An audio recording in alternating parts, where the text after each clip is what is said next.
Hey, how's it going? So now I'm going to be talking about inflation rate and how it works.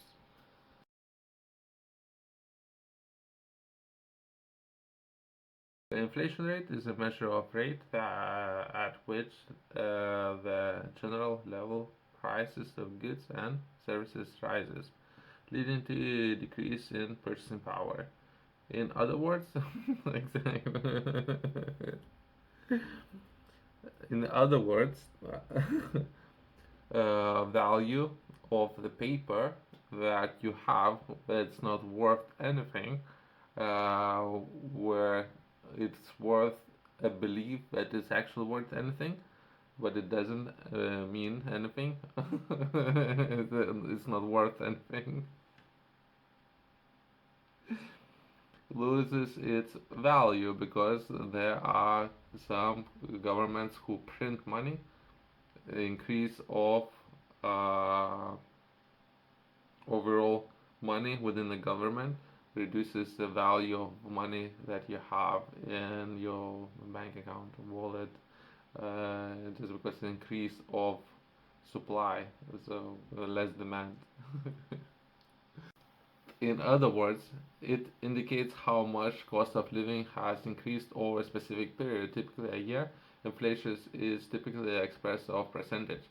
So, what information I'm able to find is how you would be affected. But our information, what I'm trying to find, how that happens, or how there's increase, right? So, information, what will affect, right? And inflation is either way. So, information that I'm able to find out there, it's not the accurate or the best information possible. There are several ways to calculate the measure of inflation, but one of the most commonly used methods is the Consumer Price Index (CPI). The CPI tracks the average change over time in the price paid by urban consumers for market baskets of consumer goods and services, such as goods, clothes, rents, and healthcare, and more. Yeah. This is I can understand this argument, but I'm not necessarily agree with this argument, right? But they constantly printing more money to stimulate economy, right? And the way how they producing goods and services, they should get cheaper over time, and they should increase supply of money, as well as there should be constant reduction of the prices of the goods. So there should be uh, so, I understand this argument, but I'm not necessarily agree with that since either way, if anything, that's my opinion, right? But the money that you might hold within liquid money, right, within your pockets, might constantly lose value, right? So instead of holding your money, that would constantly lose your value. You might consider instead of doing that, based on history, might be even better vehicles instead of having liquid cash. Where before, perhaps at any period, having gold coins might work a little bit better than having paper. I was looking one of the U.S. Uh, government professionals giving speech, right, about U.S. Monetary policy and some of the changes that was happening in Japan with regards to steel. If anything, a very interesting speech that that person gave. I'm not entirely sure if that speech is not copyrighted and what information I can share on this channel, but either way. Just to summarize the speech, right? So if the way how he presented his points and some of the points that he had about Japan supporting its steel industry and offering a lot of subsidies for steel industry, and making by doing that they increasing amount of steel within the market, right? And US had a very strong points about how they are offering paper money that's not worth anything for steel. Even though if they're gonna pay with dollars, eventually the Japan or whatever case might be, gonna have to buy again from America with their own dollars, right? So either way, they're given just paper, right? Not the point that I'm trying to make for people who trying to understand what I'm saying would be Americans would buy steel would be cheaper because of the subsidies that would happen in Japan, right? Would be a lot cheaper. So not necessarily America would be affected that much. That was the point, right? Even if they will pay with dollars, that's not worth anything other than paper and printing paper and exchanging paper for steel. Someone will put two and two together.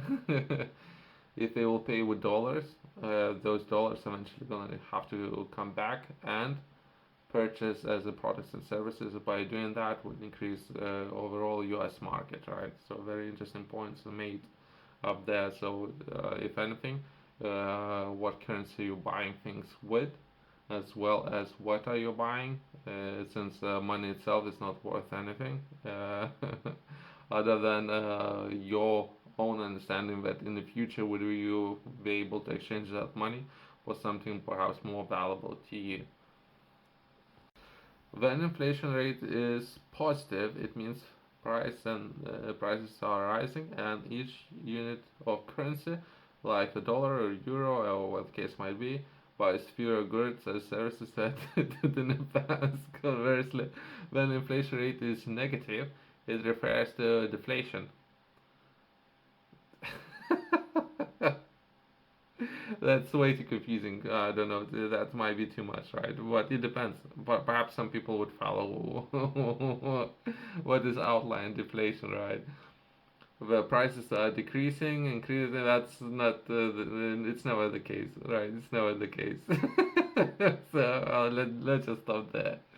Central banks in many countries like Federal Reserve, United States, MT, central banks, which is great. Federal Reserve is a private company. Let's do not mix apples with pears. Let's do not mix those as well. Aim to manage inflation with a target range and maintain economic stability. On the paperwork, it says it's both. So I don't know how to start a company that would be both government company and private company. So this is what Federal Reserve is. Federal Express is both, or is a private company. Federal Reserve, as much as Federal, I don't know what they're doing with the paperwork and all the documents of there. They're doing a lot of shady things. If anything, that's someone looking from outside in. How you can have the both government company and private company. So if you would ask me, what laws applies to the company, right? So what company is a government company?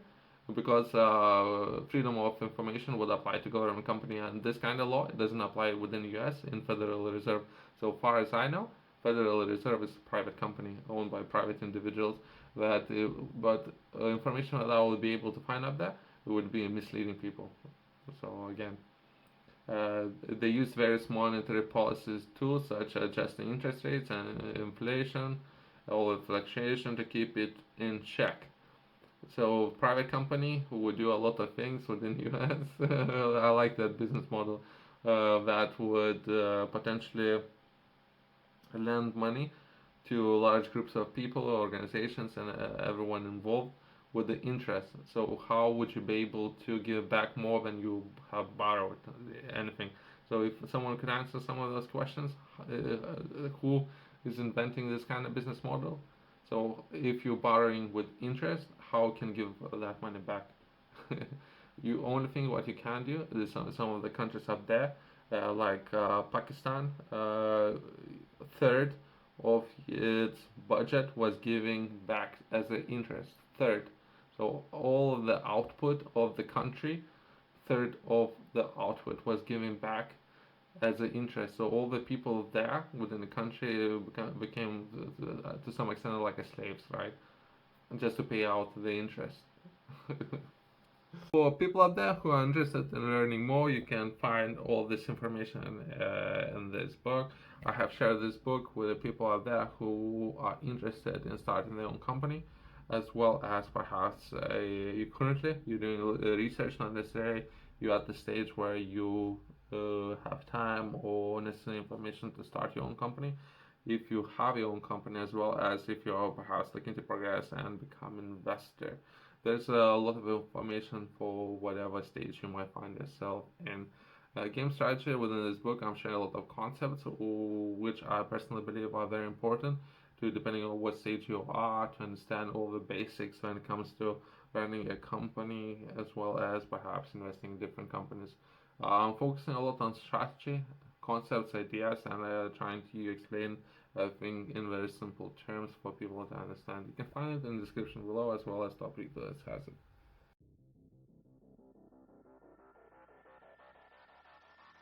It's essential to keep in mind that inflation rate can vary country by country, depending on the region, even by the basket of goods or services used to measurement. I never heard this kind of again.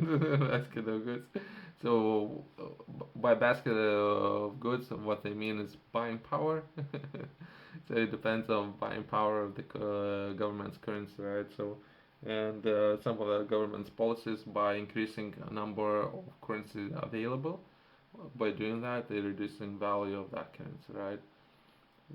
And again, we're moving to paper, and perhaps in the future we're going to progress from paper into some of the digital information and how that information to be shared with others.